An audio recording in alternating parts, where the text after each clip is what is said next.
Good evening, everyone. Welcome you all to our online class of science by St. Angel's Public School. We are going to discuss chapter 1, animals and their young ones. And today we are going to discuss about frogs and butterflies and their life cycle. So let's start from frogs. Frog means mendak. A frog egg hatches into a tadpole. जब एक मेंढक का अंडा टूटता है तो ये tadpole में बदलता है. It has no legs and looks more like a fish.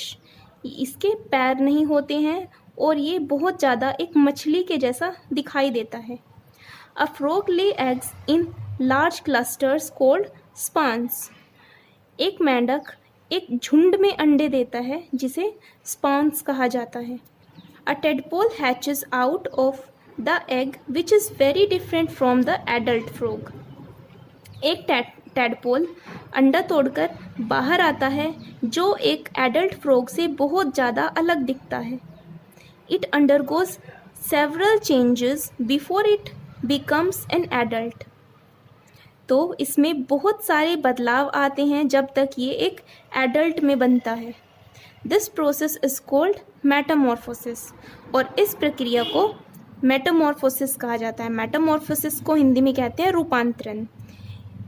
Metamorphosis एक ऐसी प्रक्रिया होती है जिसमें कोई एनिमल डायरेक्ट अपने बेबी को जन्म नहीं देता है. वो हैचिंग के दौरान यानी हैच अंडा टूटने के बाद बहुत सारी स्टेजेस आती हैं जिनके बाद वो एक अपने जैसे एडल्ट पेरेंट में बदलता है.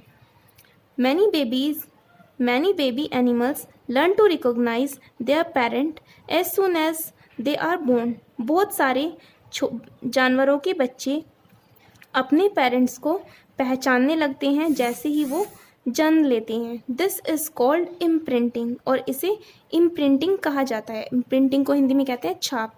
इसे छाप कहा जाता है. Why do birds sit on their eggs. पक्षी अपने अंडों के ऊपर क्यों बैठते हैं? तो पक्षी अपने अंडों के ऊपर इसलिए बैठते हैं ताकि उसको गर्माहट मिल सके और एग के अंदर का बेबी जल्दी से मैच्योर हो सके और वो बाहर आ सके. Next is butterfly. Butterfly means तितली. Here is a life cycle of butterfly. The life cycle of a butterfly also show metamorphosis. तितली का लाइफ साइकिल या तितली का जीवन चक्र भी रूपांतरण दिखाता है. The baby that comes out from the egg looks very different from a fully grown butterfly. जब एक एग को तोड़कर बेबी बाहर आता है तो ये बहुत ज़्यादा अलग दिखता है एक फुल्ली ग्रोन बटरफ्लाई से. मीन्स एक बटरफ्लाई के एग्स जब हैच होते हैं तो उनमें से जो एनिमल निकलता है वो बहुत ज़्यादा डिफरेंट दिखाई देता है बटरफ्लाई के. The young gun of a butterfly hatch out into caterpillar. जैसे ही बटरफ्लाई का एग हैच होता है टूटता है तो इसके अंदर से कैटरपिलर बाहर आता है. The caterpillar greedily feeds on the leaves and quickly grows in size. ये कैटरपिलर बहुत तेज़ी से पत्तियों को खाता है और अपना साइज बढ़ा लेता है. It stops eating after a while and make a cover for itself. उसके बाद ये खाना बंद कर देता है और अपने बाहर एक कवर बना लेता है.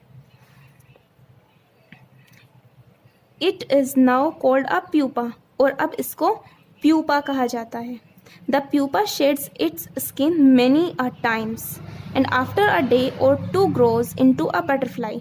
उसके बाद ये अपनी स्किन को कई बार गिराता है और कुछ दिन के बाद यानी 1 और 2 डेज़ के बाद ये बटरफ्लाई में कन्वर्ट हो जाता है. This process of shedding the old skin is called माउल्टिंग.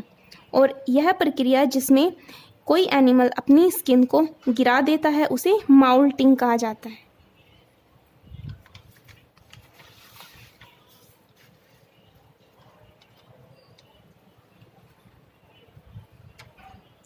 A larva of a housefly is called maggot. मक्खी के लार्वा को मैगट कहा जाता है. Animals that give birth to babies. वे जानवर जो बच्चों को जन्म देते हैं. Animals that have hairs on their body give birth to babies. and whose mothers feed their babies with their own milk are called mammals. जानवर जिनके शरीर पर बाल होते हैं, जो बच्चों को जन्म देते हैं और जिनकी माता उन्हें खिलाती है और अपना दूध पिलाती है, उसे मैमल्स कहा जाता है. मैमल्स को हिंदी में कहते हैं स्तनधारी. Mammals have very well developed brains. स्तनधारियों के पास बहुत अच्छा विकसित मस्तिष्क होता है.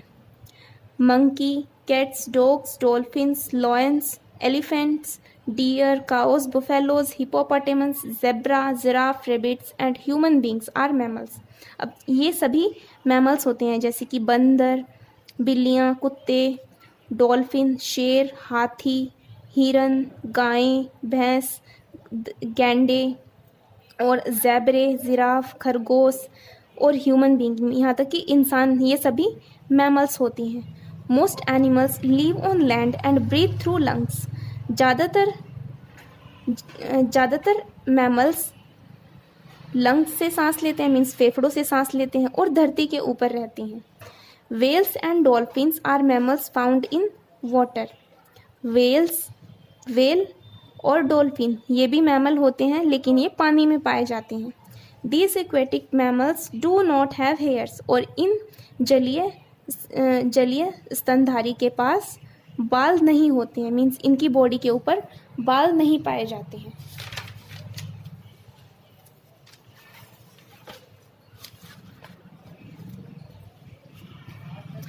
Some mammals like the duck-billed platypus and spiny anteater do not give birth to babies but lay eggs instead.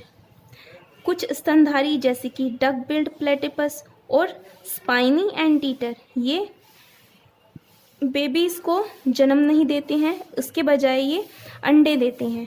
तो ये कुछ एक्सेप्शन हैं जिनमें मैमल्स के कैरेक्टर्स भी पाए जाते हैं, फिर भी ये अंडे देते हैं. Just as our parents look after us, all other mammals look after their babies well.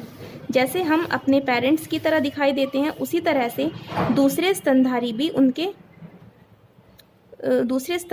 उनके और उनके बच्चे भी उन्हीं की तरह दिखाई देते हैं. Most of them build houses to protect their babies from enemy.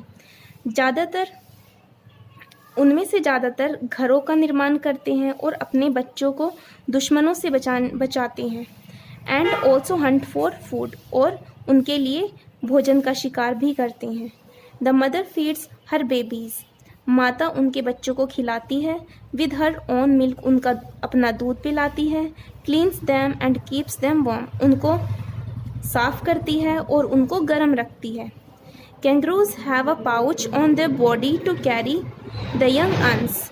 Kangaroos के पास पाउच होता है जिसमें वो अपने छोटे बच्चों को रखते हैं.